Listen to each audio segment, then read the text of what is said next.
जय सीते सीते सीते, जय सीते जय सीते सीते।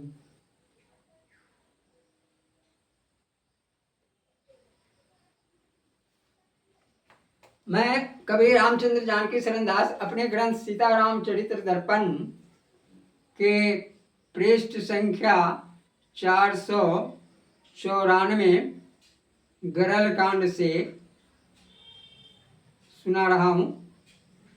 4 पंक्ति आपके सामने रख रहा हूं। पैर हिलाए हिला नहीं, हार गया 10 शीश। पैर हिलाए हिला नहीं, हार गया 10 शीश। लगा हाँफने तब वहीं, कहा बाल सुत खीस। अंगद ने रावण के दरबार में कहा, अगर मेरा पैर किसी ने उठा दिया तो मैं सीता को हार जाऊंगा, इसलिए मैं अपना पैर इस सभा में रख रहा हूं। अंगद ने सोचा, यह तो संपन्न व्यक्ति है, इनके यहाँ सभी देवता सिर झुकाने के लिए आते हैं। धन दौलत की तो यहाँ कोई कमी नहीं है, क्योंकि लंका जो है वह तो सोने का है।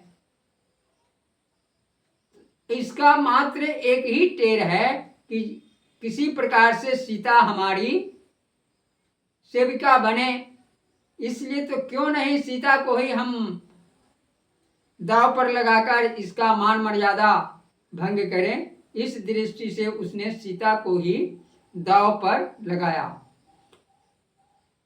कहा कि इसे मैं अपना पैर यहाँ रोप रहा हूं, अगर तुम मेरे पैर को उखाड़ दोगे तो मैं सीता को हार जाऊंगा।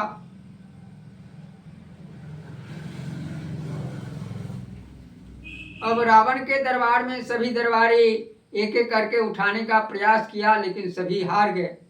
तो अंत में अंगद ने कहा, अरे आप क्या देख रहे हो, अब क्या देख रहे हो, तुम भी आकर आजमा कर देख लो। तो रावण कहा, जिसने कैलाश पर्वत को उठा लिया है, उस कैलाश पर्वत से, उमा सहित कैलाश पर्वत को जिसने उठाया है, उसके सामने तुम्हारा पैर क्या है। मैं अभी इसे गागर के समान फोड़ दूंगा, कर पहले फोड़ो तो सही। तो रावण उठा और अंगद के पैर को पकड़कर उठाने लगा। पैर हिलाए हिला नहीं, हार गया 10 शीश। अंगद के पैर को रावण ने पकड़ा अपने 10 हाथों से, 20 हाथों से।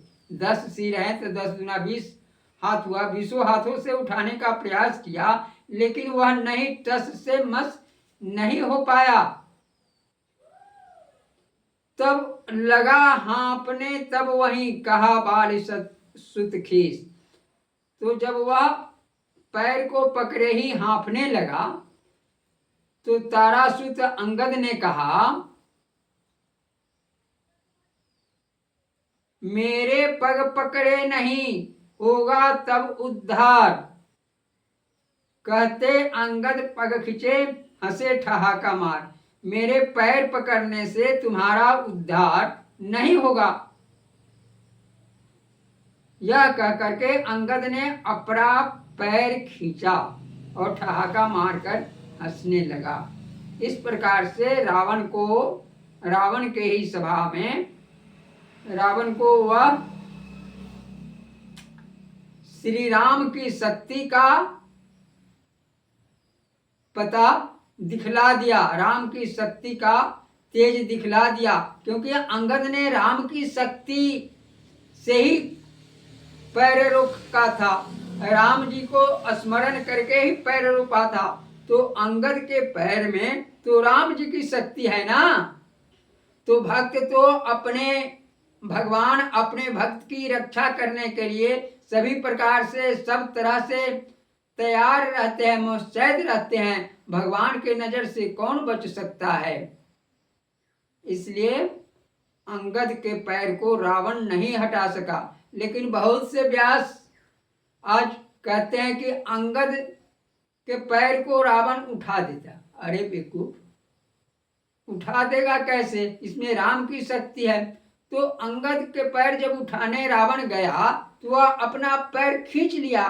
तो इसमें मेरा यह कहना है कि जब तक प्राण तो है, अंगद ने कहा पैर उठा देगा, तो जब तक रावण उसके पैर को पकड़ेगा नहीं तब तक तो अंगद का ही प्रण गलत हो जाएगा ना। इसलिए अंगद ने तो राम जी का शक्ति समझ करके, राम जी का स्मरण करके पैर रोपा था। तो अंगद के पैर में तो राम की शक्ति है। जय श्री सीते, हमारा यही कहना है कि अंगद के पैर को रावण ने झकझोर कर उठाने का प्रयास किया, लेकिन जब नहीं उठ पाया, जैसे मान लीजिए कि 20 किलो का वजन आप माथे पर उठाकर रख सकते हैं, लेकिन यही अगर आप 100 किलो का वजन नहीं उठा सकते हैं तो बोझा उठाने के क्रम में आपको हांफी आ जाएगा। उसी तरह से अंगद के पैर झकझोर कर उठाने में उसको हांफी आ गया, तो वह सुस्ताने लगा।